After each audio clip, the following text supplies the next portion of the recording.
Por las buenas siempre, la la la. Por las buenas siempre, la la la. Queremos ver a los niños disfrutando la vida en la mejor condición. Queremos ver las familias resolver los problemas usando la razón. Bienvenidos a su programa Por las Buenas Siempre. Aquí Juan Miguel Palencia, el comunicador del proyecto Buen Trato. Primero, desearles que hayan tenido un excelente día en sus labores y que estén preparados para este programa que trae un tema bastante interesante. El día de hoy nos vamos a basar en el artículo escrito por Santiago Bedoya, psicólogo y formador del proyecto, sobre el rol de la madre ausente. Nuevamente, como la semana pasada, los invitamos a ir a nuestras redes sociales para conocer un poco más sobre este artículo, sobre este tema que se está hablando, que es bastante interesante. Acá simplemente vamos a tocar ciertos puntos específicos, pero allí pueden encontrar el artículo completo. Recuerden que nos pueden encontrar en Facebook, Twitter, Instagram y LinkedIn. También en nuestro canal de YouTube, donde también se está emitiendo en este momento el programa radial. Entonces, sin más, vamos con nuestros invitados. Tenemos a Santiago Bedoya y a Tatiana Tobón. Miguel, muchas gracias por la invitación. Yo nuevamente por acá, casi en todos los programas, esta vez ya de como invitado particular, pues porque escribí el tema del artículo y bueno, no, como siempre muy contento de poderlos acompañar. Pues sabes que siempre muy interesado pues también como en el tema del programa radial, desde el proyecto. Siempre nos ha gustado mucho como esta iniciativa de este programa radial, basarlo y enfocarlo mucho en asuntos académicos que pueden interesar mucho, y además pues es el sentido además del proyecto, formar. Entonces eso es lo que queremos dar como en este espacio también, y bueno, gracias por invitarme, Miguel. Bueno, muchas gracias por invitarnos. Aquí estoy muy contenta. Me presento, mi nombre es Tatiana Tobón, psicóloga. Justamente también vengo por un tema muy interesante, que es el de la madre ausente, el rol que tiene la madre en estos momentos en la sociedad. Así es, Tatiana, ¿no? Y agradecemos mucho la presencia de ustedes dos. Sabemos que son dos profesionales que manejan a la perfección el tema. Es por ello que vamos, sin más, a iniciar en cuanto al tema. Listo. Entonces, primero, Santiago, ¿qué te inspiró como tal a escribir este artículo? Bueno, yo estuve leyendo un libro de Rayo Guzmán. Sí. Se llama Cuando mamá lastima, no recuerdo el nombre exacto, creo que es ese. Sí. Y básicamente este libro nos muestra, que es muy recomendado para todos, nos muestra muchos relatos, unos relatos de consecuencias y de situaciones de cuando una madre lastima. Podemos hablarlo desde muchos aspectos: maltrato, abandono, cuando una madre está ausente, que es pues como lo que quería yo enfocar este artículo. Me gustó mucho ese relato, me pareció pues como algo muy interesante, esos relatos me pareció muy interesante, más para el proyecto. Nosotros que trabajamos con niños, niñas y adolescentes, madre hace referencia que si yo tengo una madre es porque soy un hijo, y este hijo necesitó de una crianza, necesitó de herramientas cuando era niño, de que estuviera una madre presente para poder formarme y desarrollarme adecuadamente ahora de adulto durante todas mis etapas, infancia, adolescencia, etcétera.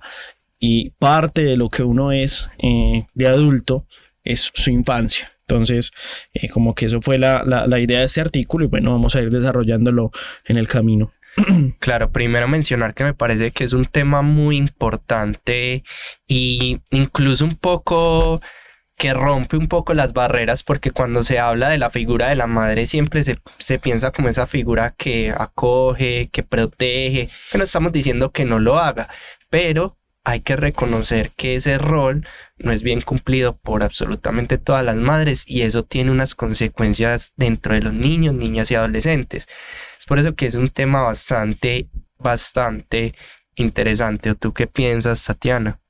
No, de hecho sí es un tema muy interesante, porque justamente como lo abordas, Miguel, vemos que las madres son las intocables, son las que simplemente nos dan amor, son las que siempre se preocupan porque estemos bien, pero el hecho de que se preocupen porque estemos bien, porque sean amorosas, no quiere decir que no se equivoquen y que no hagan cosas que de pronto a nosotros como hijos nos duelan o hagan que más adelante de pronto dentro del desarrollo afecte. Así es. Bueno, Santiago, entonces ya sabemos pues qué fue la inspiración. Entonces, para todos nuestros oyentes, ¿podrías explicarnos sobre qué trata el artículo como tal? ¿Cuál es el eje temático y todo? Bien, no, en un principio yo quisiera hablar un poquito, si es verdad que las madres por el desconocimiento, etcétera, no saben, y de hecho es lo que más pueden preguntar cuando uno hace formaciones dentro del proyecto. Bueno, ¿y cómo se hace esto? ¿Cómo se trata a mi hijo o a este niño? O en la catequesis, ¿cómo se trata a esta persona? Sí.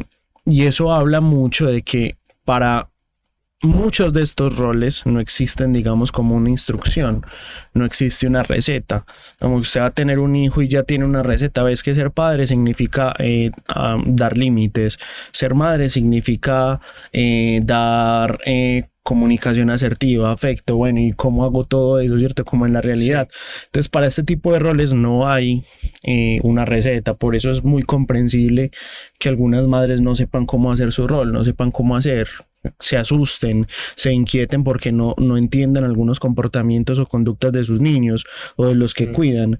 Entonces es comprendible precisamente por eso, porque es que nadie nace aprendido, no sabemos cómo hacerlo.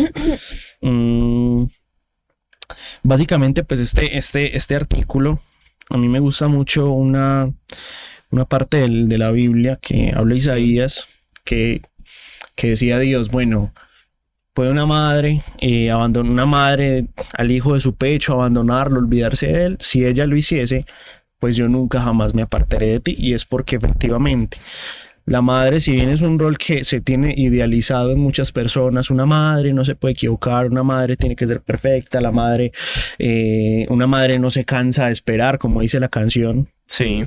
Pero hay madres que pueden ser un desastre desde todo.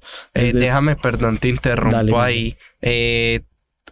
Para ustedes, ¿cuál puede ser el mayor error de una madre como tal en la crianza de un NNA? Pues definitivamente, según este artículo, sí, uno de los errores es no estar. Okay. Porque madre ausente, cuando hay una madre ausente se dejan de desarrollar muchas cualidades y se dejan de dar muchas herramientas a los niños, sí, ¿cierto? Entonces el no estar presente no significa no estar físicamente, no estar es yo no acompaño, yo no cuido, yo no doy herramientas, ese maltrato que se conoce y que es tan desconocido por algunas personas, pero que nosotros lo manejamos por negligencia, que no lo cuido, etcétera. Yo creo que es un error muy grave, porque el niño no le va a permitir a su futuro adulto, cuando sea adulto, tener herramientas esenciales para la vinculación con los demás, con el otro, comunicación asertiva, afecto, etcétera. Tatiana, desde la psicología, como mencionaba Santiago, no necesariamente el error de una madre puede ser solamente no estar, sino estar pero de manera ausente, no prestando atención, todo este tipo de cosas. Desde la psicología, una madre, ¿cómo puede entender que está cayendo en ese error como tal, ¿cierto? Y cómo puede de pronto empezar a generar un cambio en ella, porque ya vamos a hablar más adelante de las consecuencias que trae esto en los niños, niñas y adolescentes. Pero cuéntame, ¿cómo crees que puede hacer una madre un análisis tal vez propio, o si ya identificó dicho problema, cómo puede empezar a solucionarlo? Bueno, principalmente yo diría que una madre pues siempre está más pendiente de las cosas del niño. Entonces, que al niño le falta esto, que el niño es un desobediente, que el niño no hace caso. Entonces, no se ve mucho de pronto que empecemos a mirarnos las personas que son madres. Entonces, ¿a mí qué me hace falta? ¿Será que este niño le hace falta esto y no me obedece porque no lo estoy diciendo de la manera correcta? No estoy utilizando las palabras correctas. Dentro de eso también entra lo que es la comunicación asertiva, y si estoy expresando corporalmente también de una manera correcta para que él obedezca. Entonces es empezar por cosas muy mínimas, empezar preguntándose por si esto que le acabo de decir lo dije de la manera que era, lo dije de la manera correcta, empezar a mirar de pronto esa inteligencia emocional, las emociones, y estoy ayudando al niño a que lleve esas emociones de una buena manera. Entonces, si estoy comunicando y el niño, digamos que los niños son, por decirlo así, un espejo de sus madres, de sus padres, no Sí. solamente de sus madres. Entonces, ellos tienen muchas conductas que las madres tienen. Entonces, justamente es empezar a cuestionarse si esos comportamientos que tiene el niño, ¿qué hacen que lleve a ese niño a eso? ¿Será que entonces yo estoy fallando en algo? Es principalmente empezar a analizar cada uno de esos aspectos que tiene la madre sobre la comunicación, sobre las emociones, sobre las herramientas que yo le estoy brindando. Una de las herramientas que justamente se habló en el programa pasado fue el juego. Si le Sí. estoy permitiendo a este niño que se desarrolle a través del juego, si el niño me dice que le gusta el arte y yo no estoy dejando que lo haga, que se exprese libremente. Entonces son como todas esas cosas de las cuales se tienen que cuestionar las madres sobre los niños. Perfecto, creo que nos queda un poco más claro sobre pues como ese análisis que debe hacer cada una de las madres, y me da pie para empezar con, bueno, ¿cuáles son las consecuencias? Listo, ya Santiago más o menos nos daba hace unos minutos un pequeño acercamiento, pero ahora sí vamos un poquito más de lleno. ¿Cuáles son las consecuencias en un niño, niña o adolescente cuando el rol de la madre es ausente? Bien, no, es fundamental, pues y lo tomo como un punto muy importante en el artículo, y se parte de la psicología general, es el asunto del apego. Creo que es un término que muchos ya conocemos, que de pronto se ha escuchado bastante, que en redes sociales y en toda parte muchas personas también lo nombran. El apego es una característica fundamental que se gesta precisamente en esos primeros años de vida, y que la principal influenciadora, por decirlo así, de ese tipo de apego que yo voy a adquirir es la madre, en el sentido de que pues es la madre la que va a estar lactando al bebé, la que va a estar más cerca, la que en un principio va a comprender esos llantos de qué se tratan, porque llora el niño, porque cuando tiene sueño, todo este tipo de asuntos, precisamente porque, bueno, en esta cultura, en lo que conocemos hoy, es el rol que siempre se ha cumplido, ¿cierto? La madre es la que lacta, la madre es la que está ahí, etcétera. Perdón, Santiago, y aquí te pregunto, ¿te estás refiriendo a lo que en el artículo se menciona como características intrínsecas de la madre? Sí, claro. Sí, ¿podrías ampliarnos un poco más a ambos este tema para las personas que de pronto lo desconocen? Bien, no, intrínsecas, es decir, lo que ya viene con esta persona, lo que viene con esta mujer, madre biológica de un hijo, biológicamente, es intrínseco a ella. Al ser madre, empieza, claro, le sube el volumen de sus pechos, etcétera, por una situación de poder lactar al bebé. Entonces es una característica propia de ella. Propia de ella es estar en los primeros años, en la primera etapa de la vida con este niño. Pero si no llegase a estar, hay personas que no tiene que ser la madre biológica que pueden asumir este rol de madre, brindarle esas herramientas. ¿Como quién, Santiago? Cuidadores, roles de cuidadores, padres, una figura paterna, ¿cierto? Claro que la condición masculina y femenina pueden generar, sí pueden generar mucha controversia de pronto en redes o ahora en esta sociedad, Sí, pero particularmente en esta cultura, pues en lo que conocemos hasta ahora, sí vemos que tienen características diferentes que le pueden brindar al ser humano, ¿cierto? Desde su primera infancia, el hombre masculino puede brindar unas herramientas específicas, la mujer también puede brindar unas herramientas específicas a la cultura que conocemos hoy. Diferentes cosas pueden pasar más adelante, etcétera. claro, no, estamos en un constante desarrollo y pues los roles en cuanto al cuidador pueden ir variando mucho. Lo más Claro. importante es nunca dejar pues como tal desamparado pues a alguno de los niños, que es algo que nosotros promovemos mucho desde el proyecto. Nuevamente les recuerdo a los oyentes que si quieren ampliar más sobre esta información, sobre este tema, hay un artículo publicado en todas nuestras redes sociales, los invitamos para que lo lean, para que investiguen. De verdad van a ver que nuestras redes en este momento están tratando de darle herramientas a todos los cuidadores desde diferentes ámbitos para que puedan en este proceso de crianza, porque tú lo mencionabas muy bien, o sea, no hay un manual de cómo ser un papá o no hay un manual de cómo ser una mamá. Entonces nosotros lo único que les brindamos a esa figura de cuidadores es algunas herramientas, ¿cierto? Para que el futuro pues de estos niños sea el más óptimo. Dicho eso, Tatiana, te quiero preguntar acerca de qué herramientas le puedes brindar a esas madres que están sintiendo como tal después de este programa, que dicen, bueno, tal vez yo estoy cumpliendo ese rol de madre ausente. ¿Qué herramientas les podríamos regalar nosotros desde el proyecto Buen Trato para que empiece como esa transformación y se aleje un poquito de ese rol tan nocivo?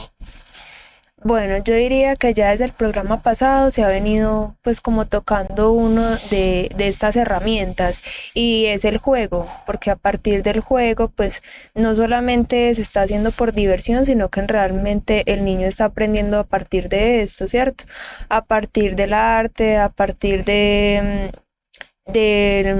diálogo también, de cómo es el juego, estoy dialogando con el niño, estoy aportando justamente al juego, a las ideas que tiene, estoy reconociendo sus ideas, estoy reconociendo esas emociones que el niño tiene, que el niño me está demostrando. Aparte del diálogo también existe otra que es aceptar las emociones que tiene el niño, reconocer justamente esas emociones que está teniendo el niño. Claro, no. Creo que ya nos queda muy claro la parte de qué herramientas se pueden tener desde el rol de cuidador para empezar a cambiar y a mejorar, que es normal equivocarse, somos personas y pues estamos aquí para aprender. Me gustaría que ampliaras un poquito cómo ves la figura de la madre ausente. Bueno, dentro del artículo y pues lo que ya hemos escuchado que Santiago nos ha abordado, hablamos de la madre ausente no como esa persona que no está físicamente, sino como esa persona que está, pero no está acompañando al niño de una manera debidamente. Y ya sabemos que no hablamos de la madre como la persona, la madre biológica, la persona que digamos, tuvo a este niño, sino de la persona que está cuidando y está a cargo de este niño, ¿cierto? Que está creciendo y que está en esas etapas de desarrollo. Entonces, justamente hablamos de la madre ausente o este cuidador que es ausente porque no le pone atención al niño, no está ahí para desarrollar esas estrategias, no está ahí para darle algo tan básico como lo es la lactancia, no está ahí entonces para darle muchas herramientas cognitivas, no está ahí prestándole atención, no está ahí, digamos, con algo tan básico como por ejemplo puede ser ayudarle con la escritura, con la lectura, con cosas tan básicas como esas. Que obviamente hay que enseñarle a los niños y que tienen que sentarse horas y horas para que puedan aprender. Entonces, esa es como una manera y un ejemplo de poner de cómo es una madre ausente, alguien que no está pendiente cuando, por ejemplo, se enferma, entonces no está ahí para atender las necesidades básicas del niño. ¿Y ustedes qué opinan respecto a la personalidad o al carácter que se forma de un niño que tuvo una madre ausente como tal? Es diferente porque alguna persona podrá decir, bueno, mi mamá no estuvo y yo considero que soy una persona normal, ¿cierto? ¿Cuál es su postura frente a ese tipo de situaciones? Pues definitivamente el ser humano siempre puede transformar su realidad. O sea, el ser humano no está determinado en el sentido de que es solo la infancia, es solo lo que hicieron de él en la infancia. Sí. Gran parte de su dimensión psíquica e incluso biológica, en el sentido de que el tema de la lactancia puede aportar muchos nutrientes que ayudan con el desarrollo cognitivo, desarrollo físico, etcétera.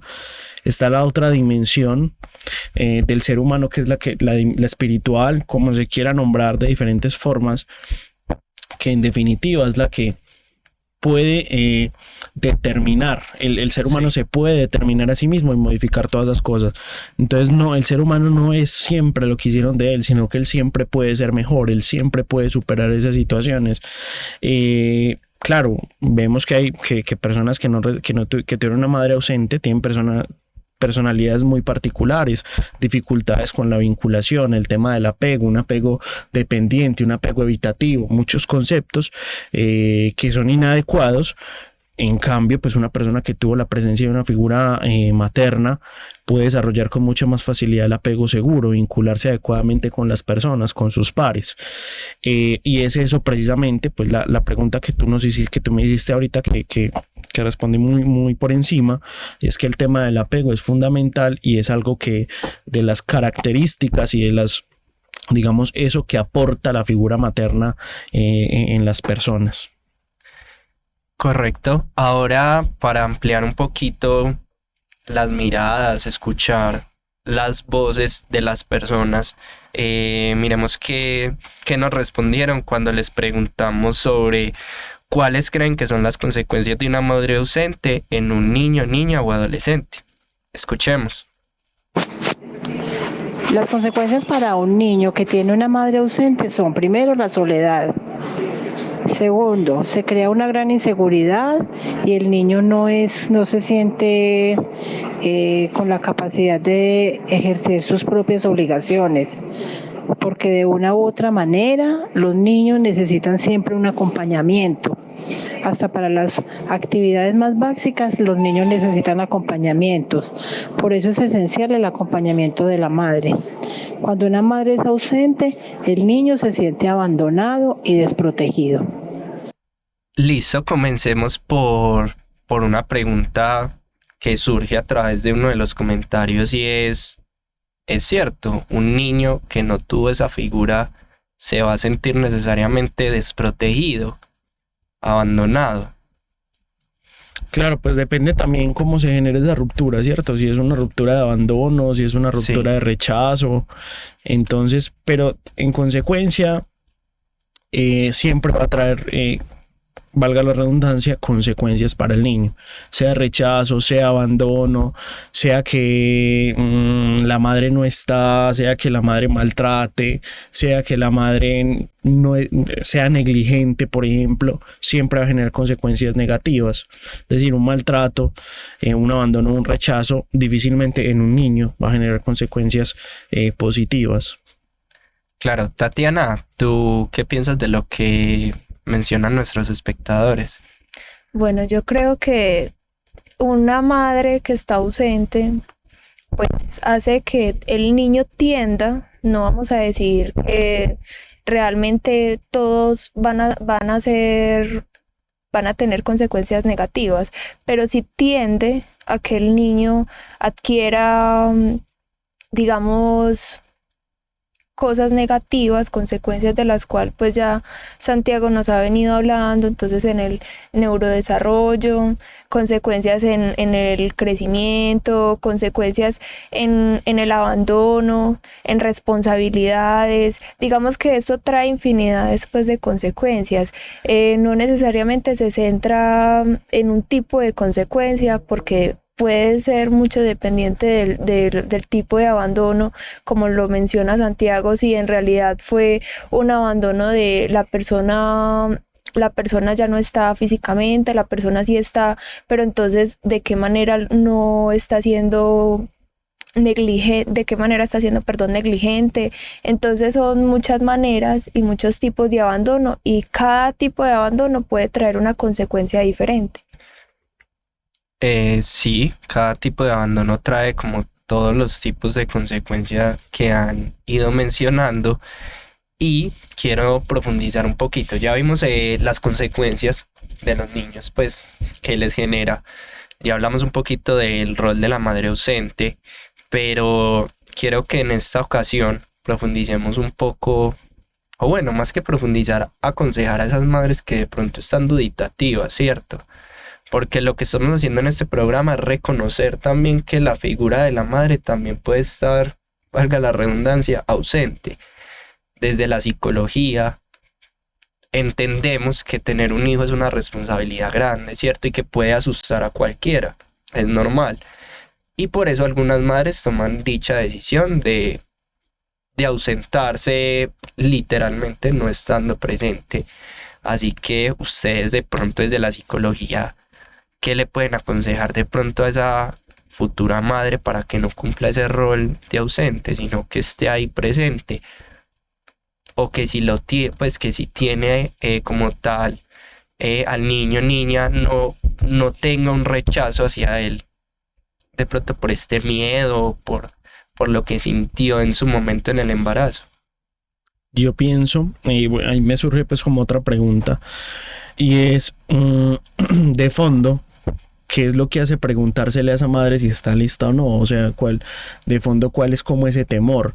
Porque esto me habla, no es una pregunta pues como para que nos respondamos acá, es una pregunta pues como a modo reflexivo para la gente. Porque eso habla de ciertas características de la madre, ¿cierto? De esta persona, de esta mujer antes de ser madre, ¿cierto?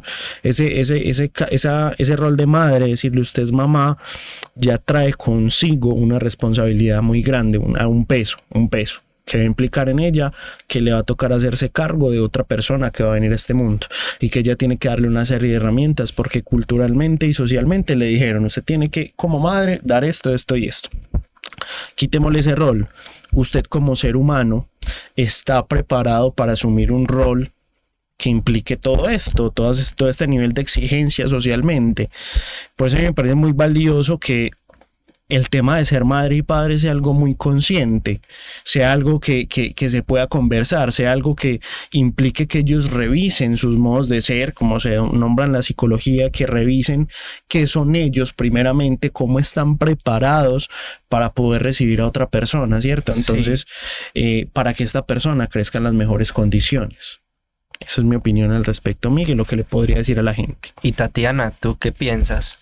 Me parece muy valioso lo que dice Santiago y es revisar sus modos de ser, sus maneras de pensar, sus maneras de actuar, porque como ya lo había dicho antes, pues los niños justamente son ese espejo de lo que nosotros hacemos y obviamente no va a ser la excepción para la madre. La madre, digamos que en algún momento es ese ideal y es la persona en la cual ese niño se aferra, porque justamente es a quien está viendo constantemente y a quien le está brindando las herramientas constantemente.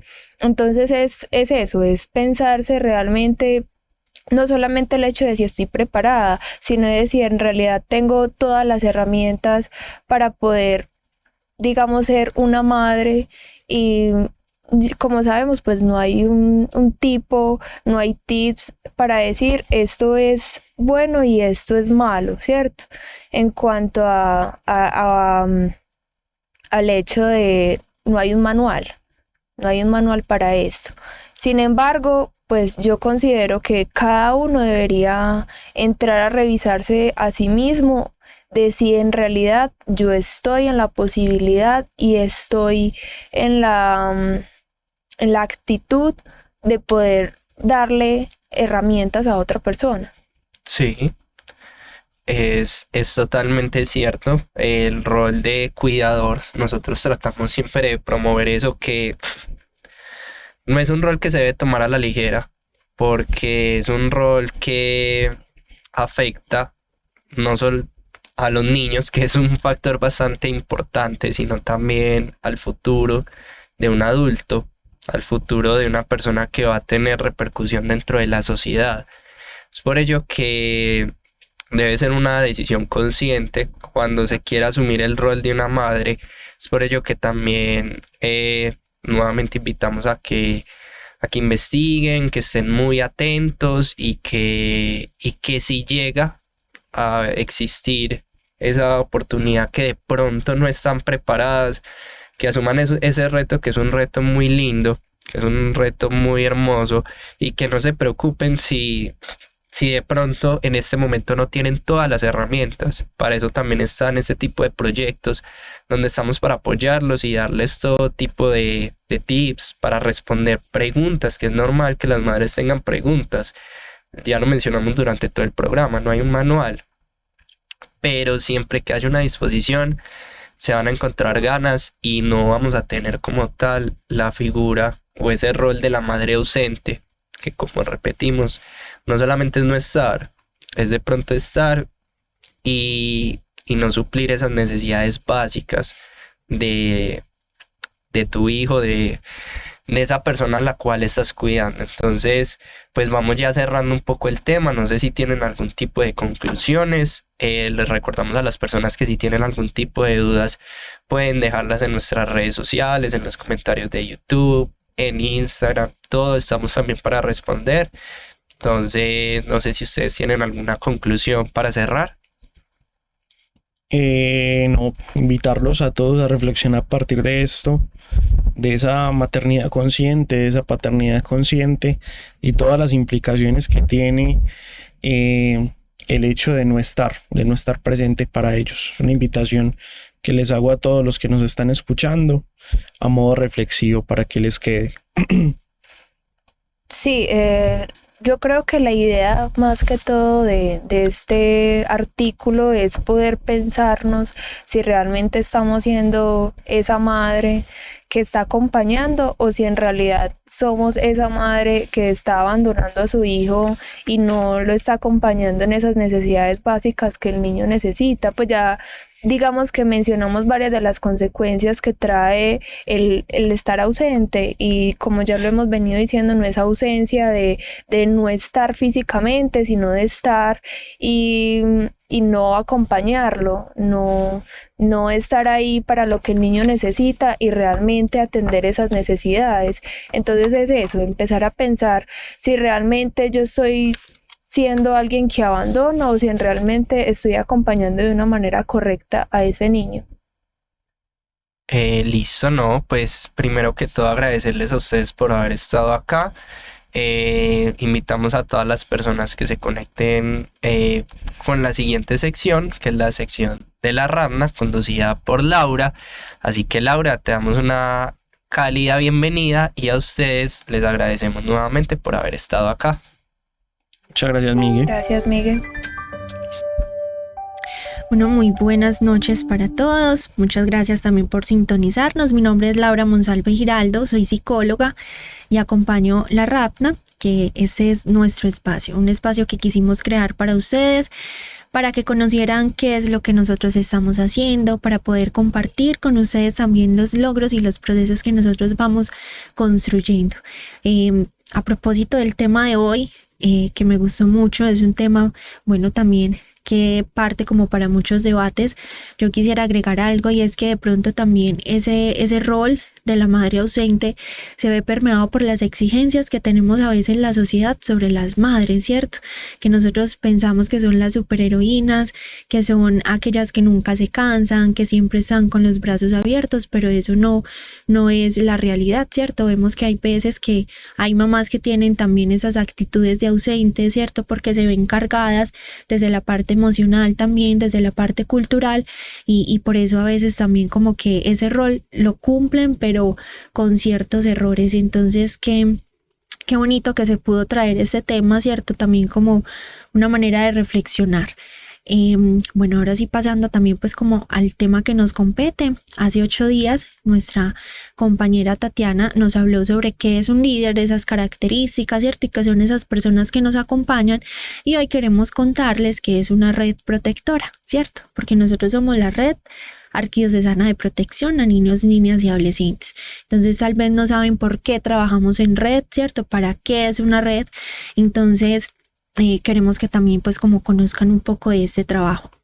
Comencemos diciendo que una red es un conjunto de personas o de elementos que se unen para trabajar por un fin en común, ¿cierto? Y que todas esas acciones parten de un punto central o de un punto madre, ¿cierto? Que de ahí se desprenden todas esas acciones, se van creando, digamos, como punticos, como uniones, y esas uniones se van desplegando aún más, ¿cierto? Hasta llegar a diferentes partes.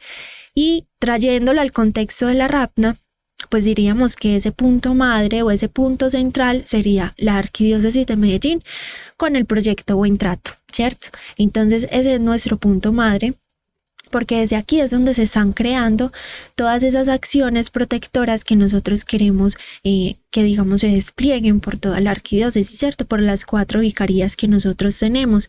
Entonces ese es el punto madre donde nosotros creamos formaciones, donde nosotros empezamos a formar a los líderes, donde creamos estrategias, donde creamos herramientas y nosotros empezamos a generar uniones o a tener punticos, que esos punticos serían los líderes que nosotros ya hemos formado, ¿cierto? Entonces ya tenemos esos punticos cerca de ese punto madre que es la arquidiócesis y ellos a su vez van a ir generando nuevos punticos. ¿Con qué? Con las acciones que ellos van emprendiendo en sus comunidades, ¿cierto? Entonces cada vez que ellos le hablan a los niños y a las niñas sobre autocuidado, sobre autoprotección, cuando por ejemplo hablan con el sacerdote, con los demás catequistas sobre lo que están haciendo, sobre las temáticas en las que se formaron, eso es crear también una red, ¿cierto? Porque no nos estamos quedando con ese conocimiento solamente en este punto madre, ¿cierto? O en esos punticos que formamos, sino que el conocimiento se está esparciendo por muchas partes. Entonces, si por ejemplo un líder hizo un encuentro de familias o una escuela de padres, como se le conoce, y asistieron 20 familias, ¿cierto? Pero 2 de ellas cuando llegaron a su casa tuvieron un proceso, digamos como de profundizar, de reflexionar sobre eso que les contaron y empezaron a crear transformaciones en esas prácticas de crianza. Entonces, ¿qué pasa? Esas personas al ver que esa transformación les sirvió, que ya digamos como cambiando el maltrato por el buen trato, tienen muy buenos resultados, pues entonces esas personas van a comentárselo a muchas más y van a acudir a nosotros. Entonces a la manera en que nosotros tenemos de trabajar, ¿cierto? Por eso es la red. Nosotros como proyecto no podemos estar presente en todas las parroquias que tiene la arquidiócesis, pero a través de los líderes sí podemos hacer presencia porque ellos son un pedacito también de nosotros, así como la RAPNA es un pedacito del proyecto Buen Trato y proyecto Buen Trato un pedacito de la arquidiócesis. Entonces miren que el trabajo en red da muy buenos frutos, ¿cierto? Y trabajar en red tiene algunas características. Primero que es articulada, ¿cierto? Un trabajo en red siempre tiene que ser articulado y articulado en el sentido en que todas las personas que hacen parte de esa red tienen conocimiento de las habilidades, ¿cierto? Y de las funciones que tienen las demás personas. Por eso para nosotros es tan esencial conocerlos, ¿cierto? Saber qué hacen, cuáles son sus fortalezas, cuáles son sus habilidades, porque eso nos permite crear procesos en donde cada persona pueda poner su granito de arena, ¿cierto? Todos puedan participar de manera igualitaria. También es flexible porque nosotros nos centramos en las necesidades que tiene la comunidad, ¿cierto? No llegamos con algo impuesto, con algo ya establecido que es inamovible, en el que no pueden aportar, sino que nosotros nos centramos en las necesidades que va teniendo la comunidad, que van teniendo las personas, y por eso es flexible, ¿cierto? Porque esas necesidades son cambiantes, entonces nosotros nos basamos en ello y vamos creando siempre cosas diferentes dependiendo, digamos, como del momento en el que nos encontremos o del contexto en el que nosotros estemos. También el trabajo en red no es excluyente, ¿cierto? Nosotros recibimos todas las ideas y todos los proyectos, ¿cierto? Como todas esas iniciativas que nos quieran a nosotros ofrecer, obviamente que vayan acorde pues como al objetivo que tenemos, pero también digamos que no es indispensable que las mismas personas siempre estén presentes. ¿Por qué? Porque si nosotros basamos esta red o la RAPNA la basamos en la presencia de las personas, de personas específicas. Cuando esas personas ya no estén, pues la red desaparecería, ¿cierto? Y lo importante o lo necesario es que cuando de pronto, si por ejemplo el día de mañana Tatiana y yo no estamos, que la RAPNA no se caiga, ¿cierto? Sino que hayan más personas que entren, que estén acorde con lo que se necesita, que se articulen y que podamos seguir logrando el objetivo que nosotros tenemos, ¿cierto? Y también es una red o es un trabajo que es formativo, no solamente en el sentido académico, sino también en el sentido de aprender de las experiencias del otro, ¿cierto? De qué me está ofreciendo a mí la vivencia o la vida de esa otra persona, ¿cierto? Yo siempre les insistía mucho y nosotros siempre les insistimos mucho al principio del ciclo formativo. Nosotros, intégrense, conózcanse, ¿cierto? Tengan esa oportunidad de poder saber quién está al lado de ustedes, porque ustedes terminan este ciclo formativo como una familia. Y así sucede, ¿cierto? Ya cuando vemos, después de que pasa todo el ciclo formativo, nos encontramos con líderes que se han formado, vemos que todavía tienen relación con las demás personas, que todavía se llaman, que se escriben, que se celebran cumpleaños, porque todo se vuelve una familia, ¿cierto? Y porque ellos se forman a través de esa experiencia. Una persona que ya nos lleva mucho tiempo, mucho recorrido, muchas experiencias, nos puede aportar a nosotros tal vez de ese camino que ya recorrió, de esas enseñanzas que le ha dejado la vida. Entonces, esas digamos que son como los pilares de trabajar en red, que nosotros tratamos de cumplirlo y que digamos es la esencia de lo que es la RAPNA, ¿cierto? Que es un trabajo en red, un trabajo que es no solamente de una sola persona, sino que necesitamos la ayuda de muchísimas otras. Me encontré con un relato que se llama El hilo primordial o el hilo de la vida. No se los voy a contar completo, también para que tengan la tarea de buscarlo, que sirve mucho también para que lo trabajen en sus catequesis, en sus clases, en su familia. Y habla de una arañita que se quedó pegada a un arbolito. Era una araña pequeñita, ¿cierto? Como un niño o una niña. Entonces era pequeñita y el hilito con el que ella se movilizaba se quedó pegado a la copa de un árbol. Ella, muy asustada porque estaba en medio de un bosque, algo súper desconocido, de ese hilito se valió para bajar a la tierra y buscar comida, ¿cierto? Y empezó a tejer su telaraña e ir atrapando insectos, pero siempre que llegaba la noche, ¡pum!, volvía y subía, ¿cierto? Y en la mañana siguiente bajaba otra vez por el mismo hilito y seguía cazando. Poco a poco nuestra arañita se fue desarrollando, se fue volviendo ya una adulta, por así decirlo, una arañita muy grande, con mucha sed, cada vez quería cazar muchas más cosas. Entonces, claro, la telaraña que tenía en el suelo fue creciendo y creciendo. Y un día atrapó una presa muy grande y no quiso volver a subir porque estaba muy llena. Entonces dijo, no, voy a mirar cómo me va y me quedo aquí en la tierra. Pues la arañita no volvió a subir y al otro día se dio cuenta que se ahorró el trabajo de tener que subir, de tener que bajar, y se quedó definitivamente en la parte de abajo del árbol. Y mucho tiempo después, ella, reparando su telaraña, empezó a buscarle como el sentido a cada uno de esos hilos. Y se encontró con el hilito primordial, ese primer hilito que la llevó allí a ese lugar y a la tierra. Y no le vio ningún sentido, no le vio ninguna función, y lo que hizo fue mocharlo, ¿cierto? Lo que no sirve estorba, como uno dice coloquialmente. Lo mochó y, oh sorpresa, la telaraña que ella había construido durante tanto tiempo, que le había permitido alimentarse y sobrevivir, la atrapó, ¿cierto? Y quedó allí en medio de esa telaraña. Y eso puede que nos pase a nosotros muchísimo en la vida, ¿cierto? Tirándonos desde una parte espiritual, sería esa relación que nosotros tenemos con Dios, ¿cierto? Él es el que ha permitido que nosotros estemos en este lugar, que nosotros hayamos logrado lo que hemos logrado, pero es necesario que nosotros siempre, al finalizar el día y al empezarlo también, volvamos nosotros siempre allí, a ese lugar, ¿cierto? A lo que es Dios.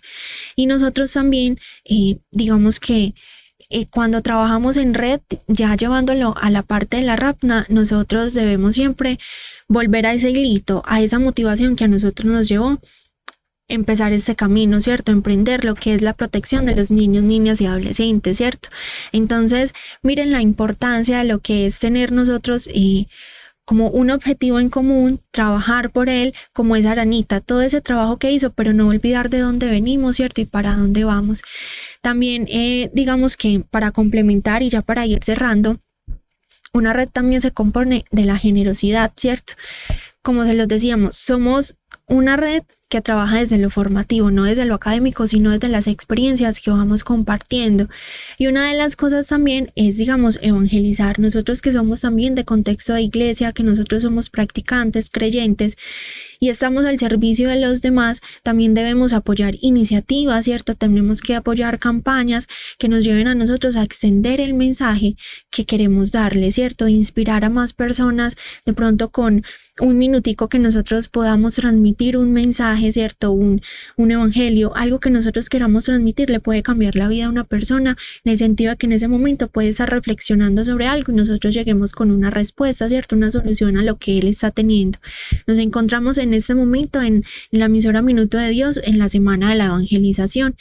Y allí nosotros queremos brindar minutos, ¿cierto? Que las personas también se unan para que donen minutos en donde podamos transmitir cada vez más mensajes evangelizadores, ¿cierto? Que podamos llegar a muchas más personas.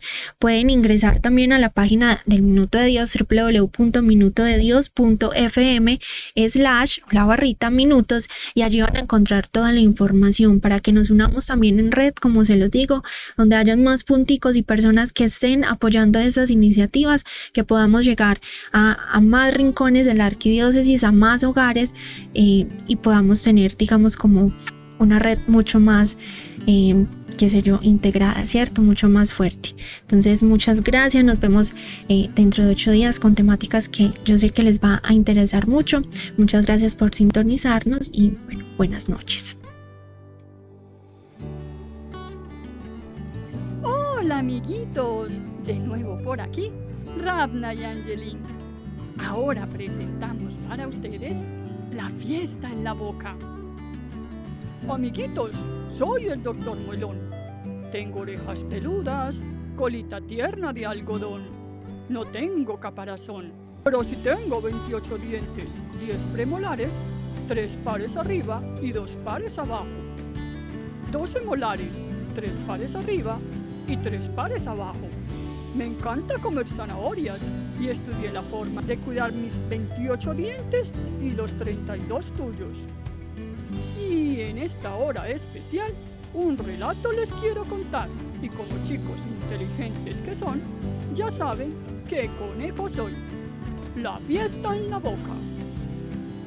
Un día, la saliva se levantó muy animada y con sus amigas las papilas gustativas convocaron a una fiesta. Las mensajeras encargadas de llevar las tarjetas de invitación fueron las hermanas gemelas, las chicas amígdalas, quienes llegaron a la casa de la chica Muelita, de la familia de los dientes.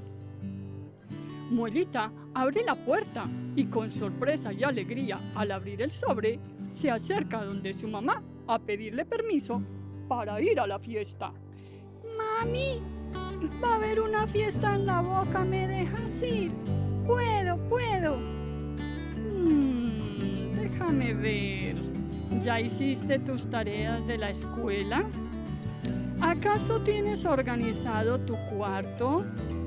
¿Le cambiaste la arena al gato? Si a todo respondes que sí, tienes mi autorización.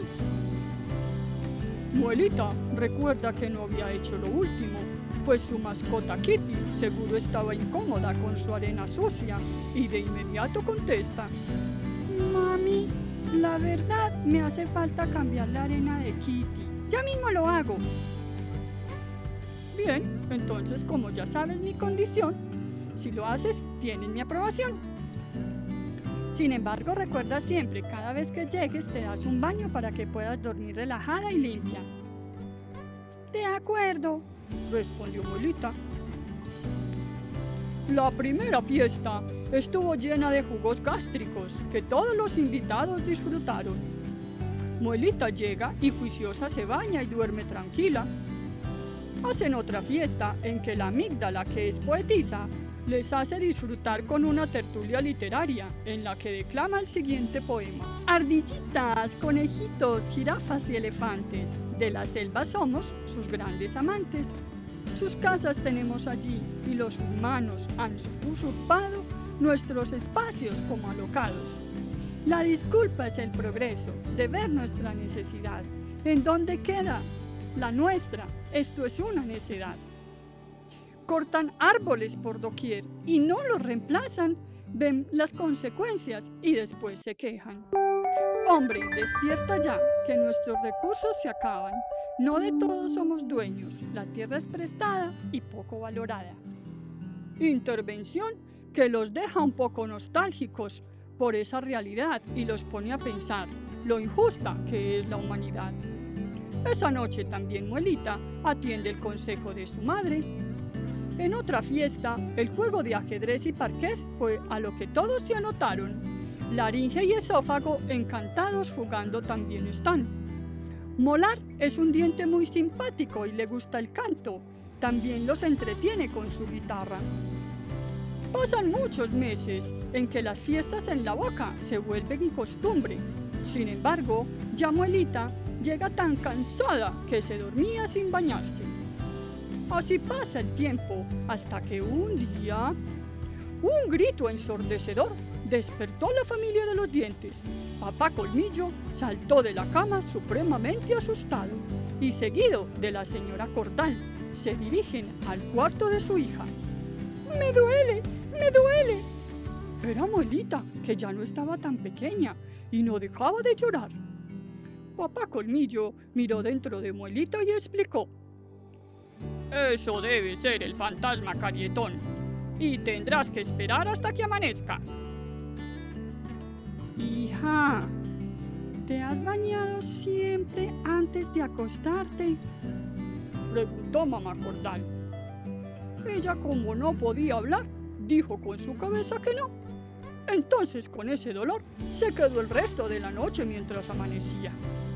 Fue así como me trajeron a Muelita al consultorio. Hola, doctor Muelón. Saluda el señor Colmillo, explicándome que su hija había pasado muy mala noche. La señora Cordal ayuda a sentarse a la chica Muelita en la silla odontológica. Le digo que me indique en dónde le duele y desafortunadamente veo una gran mancha negra pegada a ella. Es ese bandido de Carietón que, riéndose de mí, me desafía, diciendo que no lo sacaré de ahí. Por fin logré deshacerme de él. Lástima, porque Muelita ya no volvió a ser la misma de antes. Y en el tesoro de Rabna y Angelín, este relato llegó a su fin. María Elena, muchísimas gracias por ese cuento hermoso. Todos los días encontramos una nueva reflexión en tus historias. Es por ello que queremos también agradecerle a todas las personas que nos sintonizaron, que nos acompañaron pues como en el programa del día de hoy. También a nuestros invitados, a Laura, a Santiago, a nuestra nueva integrante Tatiana también. Desearles muchos éxitos en todo lo que viene. Nuevamente agradecerle a los oyentes. Recuerden que si quieren ampliar más información, estamos en todas las redes sociales como @buentrato_NNA. También recuerden que estamos en la semana de evangelización, donde la idea es que todos podamos aportar. Nuevamente los invitamos también a las redes sociales de la emisora Minuto de Dios, pero también, si tienen algún tipo de duda, a la página web www.minutodedios.fm/minutos, también al WhatsApp 317-369-0797, repito, 317-369-0797. Muchísimas gracias a todos por sintonizarnos y recuerden que con los niños, por las buenas siempre. Nos vemos el próximo martes.